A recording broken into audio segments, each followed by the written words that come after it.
Hello friends, എല്ലാവരും സുഖമായിട്ടിരിക്കുന്നു എന്ന് വിചാരിക്കുന്നു. അപ്പോൾ ഞാനൊരു പുതിയ വീഡിയോ ആയിട്ട് വന്നിരിക്കുകയാണ്. അതായത് ഒരു സിമ്പിളായിട്ടുള്ളൊരു മുട്ടക്കറി. ഞങ്ങളുടെ വീട്ടിലുള്ള സാധനങ്ങളൊക്കെ വെച്ച് നമുക്കൊരു മുട്ടക്കറി ഉണ്ടാക്കിയല്ലോ. അപ്പോൾ അതിന് വേണ്ടിയിട്ട് സവാള, ഇഞ്ചി, വെളുത്തുള്ളിയാണ് ഞാൻ എടുത്തിരിക്കുന്നത്.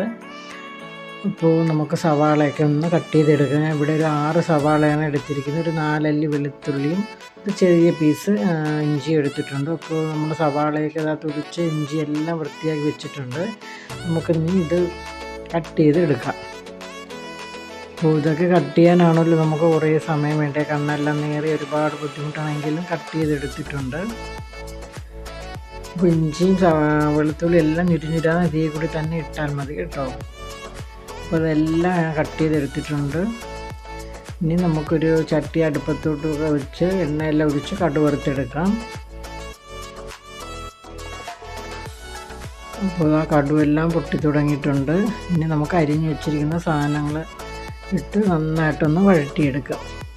അപ്പോൾ ഞാൻ ഇതൊരു സിമ്പിളായിട്ടുള്ള ഒരു കറിയാണ് ഉണ്ടാക്കുന്നത്. ഒരുപാട് ഇൻഗ്രീഡിയൻസ് ഒന്നും ചേർക്കുന്നില്ല. അപ്പോൾ നമുക്ക് സവാള വഴണ്ട് വരാൻ വേണ്ടിയിട്ട് ഞാനൊരു കുറച്ച് ഉപ്പ് ചേർക്കുന്നുണ്ട്. ആവശ്യത്തിനുള്ള ഉപ്പ് ചേർത്തിട്ടുണ്ട്. എനിക്ക് ഉപ്പ് ചേർക്കേണ്ട ആവശ്യമില്ല. അപ്പോൾ ഞാൻ സവാള നന്നായിട്ടൊന്ന് വരളാൻ വേണ്ടിയിട്ട് ഞാൻ ഒരു 1/4 സ്പൂൺ സോഡാപ്പൊടി ഉണ്ടല്ലോ, അതും കൂടി ചേർക്കുന്നുണ്ട് കേട്ടോ. അപ്പോൾ സോഡാപ്പൊടി ഇട്ട് സവാള പെട്ടെന്ന് തന്നെ വഴണ്ടിയിട്ടു. ഏകദേശം ഒരു 5 മിനിറ്റ് മാത്രം മതി.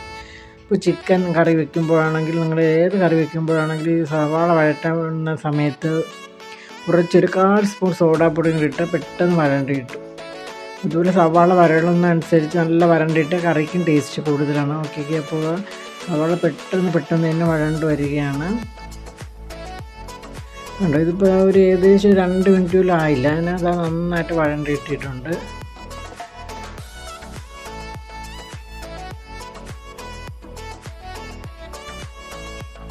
നന്നായിട്ട് വരട്ടെ. അപ്പോൾ നമുക്ക് വെയിറ്റ് ചെയ്യാൻ 5 മിനിറ്റ് പോലും വേണ്ട കേട്ടോ. സവാള വരണ്ടായിട്ട് സോഡാപ്പൊടി ഇടുന്നുമുണ്ട്. അപ്പോൾ ഇതാ നോക്കി 5 മിനിറ്റ് പോലും ആയില്ല. നമ്മൾ സവാള നല്ല വഴണ്ട് വെള്ളം പോലെ ആയിട്ടുണ്ട്. പിന്നെ നമുക്കിതിൽ പൊടികളൊക്കെ ചേർത്ത് കൊടുക്കാം. അപ്പോൾ ഞാൻ ഇവിടെ മുളക് പൊടിയാണ് ആദ്യം ചേർക്കുന്നത്. 1 സ്പൂൺ മുളക് പൊടി ഇട്ടിട്ടുണ്ട്. ഇനി ഒരു 1/4 സ്പൂൺ മഞ്ഞൾപ്പൊടി, ഒരു 1/4 സ്പൂൺ ഗരം മസാല, ഇത്രയാണ് ഞാൻ ചേർക്കുന്നത്. മല്ലിപ്പൊടിയൊന്നും ഞാൻ ഇതിലോട്ട് ചേർക്കുന്നില്ല. മല്ലിപ്പൊടി ചേർത്താൽ അതൊരു രുചി വ്യത്യാസം വരും. അപ്പോൾ ഹസ്ബൻഡൊന്നും അങ്ങനെ മല്ലിപ്പൊടി ചേർക്കാൻ ഇഷ്ടമല്ല. അപ്പോൾ ഞാൻ ആ മല്ലിപ്പൊടി എല്ലാം ഒഴിവാക്കിയിട്ടാണ് ഈ മുട്ടക്കറി വയ്ക്കുന്നത്. അപ്പോൾ എല്ലാം നന്നായിട്ട് മിക്സ് ചെയ്തെടുക്കുക. നമ്മുടെ മുട്ടക്കറി ഏകദേശം ആയിട്ടുണ്ട്. പെട്ടെന്ന് 5 മിനിറ്റ് കൊണ്ടാണ് ഈസി ആയിട്ട് നമുക്ക് മുട്ടക്കറി തയ്യാറായി ഇരിക്കുന്നത്. അപ്പോൾ ഞാൻ എല്ലാം ഇവിടെ റെഡി ആയിട്ടുണ്ട്. ഉപ്പെല്ലാം ആവശ്യത്തിനുണ്ട്. ഇനി നമുക്കിതിലോട്ട് കുറച്ച് വെള്ളം, കട്ടി എനിക്ക് കുറച്ച് പോരാൻ തോന്നുന്നുണ്ട്. അതുകൊണ്ട് അപ്പോൾ ഞാൻ മുട്ടക്കറിയുടെ കൂടെ കഴിക്കാനായിട്ട് ദോശയാണ് ഉണ്ടാക്കുന്നത്. അപ്പോൾ ദോശയ്ക്കായിട്ട് തന്നെ കുറച്ച് ലൂസ് വേണമല്ലോ കറി. അപ്പോൾ ഞാൻ എന്ത് ചെയ്തു, കുറച്ചൊരു 1/2 ഗ്ലാസ് വെള്ളം കൂടി ഞാൻ ഇതിലോട്ട് ചേർത്ത് കൊടുത്തിട്ടുണ്ട്. ചൂട് വെള്ളമാണ് ചേർക്കേണ്ടത്. തണുത്ത വെള്ളം ഒരിക്കലും ചേർക്കരുത്, കറിയുടെ ടേസ്റ്റ് പോവും. അതുകൊണ്ട് ഇത്തിരി ചൂടുള്ള വെള്ളം തന്നെയാണ് ചേർക്കേണ്ടത്. അപ്പോൾ അതൊന്ന് കിടന്ന് തിളയ്ക്കട്ടെ.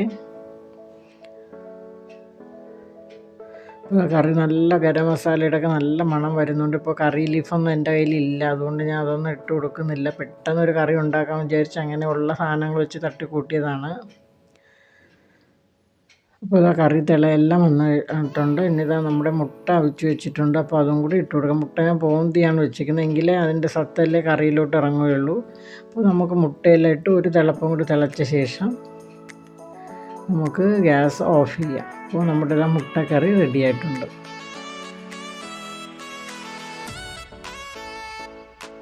അപ്പോൾ നല്ല അടിപൊളി മുട്ടക്കറിയാണ്. അതുപോലെ തന്നെ സിമ്പിളായിട്ട് വയ്ക്കാൻ പറ്റുന്നതുള്ളൊരു കറിയാണ്.